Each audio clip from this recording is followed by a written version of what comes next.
Hey everyone, how are you doing tonight? Good? I'm good too, thanks for asking. I saw an ad recently on the side of the road for Moro bars, and it said, "Are you craving that chocolate, caramel, and nougat?" And I thought, who craves nougat? Like, I've never once gone like, oh, some nougat could really hit the spot right now. No, I eat Moro bars for three reasons. I eat Moro bars because I want chocolate, I want caramel, because I hate myself.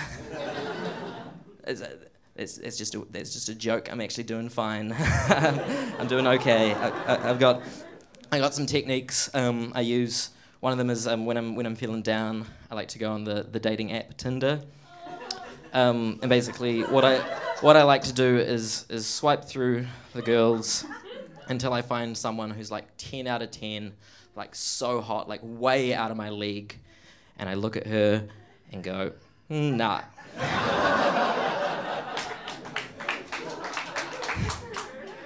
I also have another technique. Like I was feeling quite bad about myself because I'm going bald recently, until one day I looked in the mirror and traced my hairline around like up and down and around my beard, and realized it kind of looks like a Batman mask.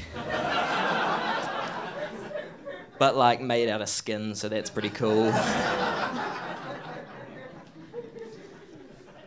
Another thing I like to do when I feel down is eat. I like doing that. My go-to food is chips.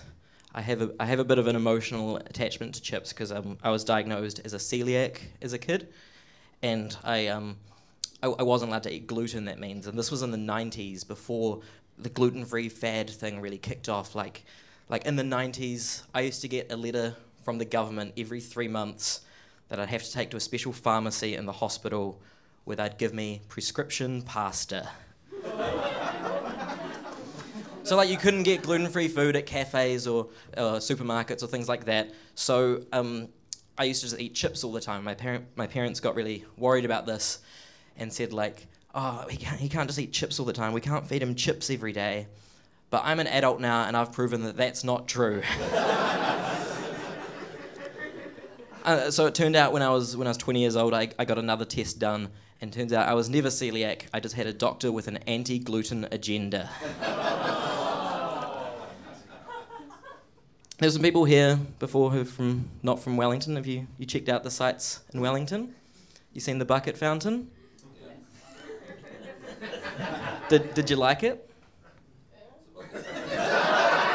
It's really important for us that you tell us that you like the bucket fountain. I love the bucket fountain. My favourite thing about the bucket fountain is it's just so good to see a thing that's so bad at doing its job. Like, I could do that better than that. Like, just pouring bucket into... Like, because if I wanted to look at a piece of architecture that was, like, so bad at doing what it's supposed to do, and it can't help but spill out around the surrounding areas and like, ruin everything for everyone else, I'd go and look at the beehive.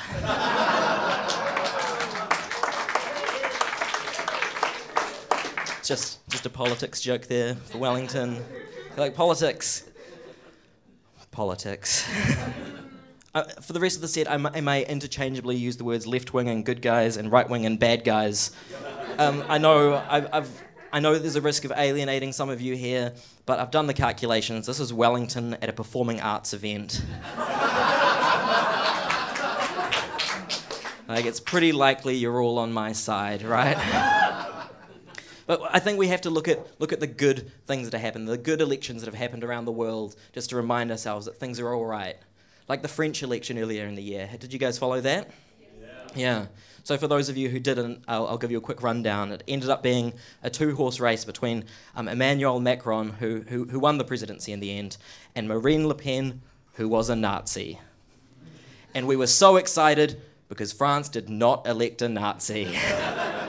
Because that's what it's got into these days. Like, you're not a Nazi, that's all right with us.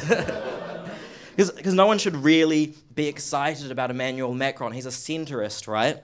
He's a centrist politician, and no matter where you fall on the political spectrum, you should never be excited about a centrist.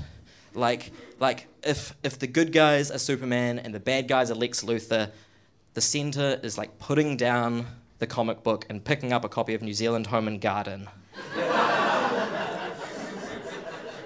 Being excited about not voting in a Nazi is a little bit like being excited that a 12-year-old does a poo in a toilet. Like, yeah, technically it's a good thing. But in reality, that lesson should have been learnt a long time ago. Thank you very much. I've been Eamonn Marra.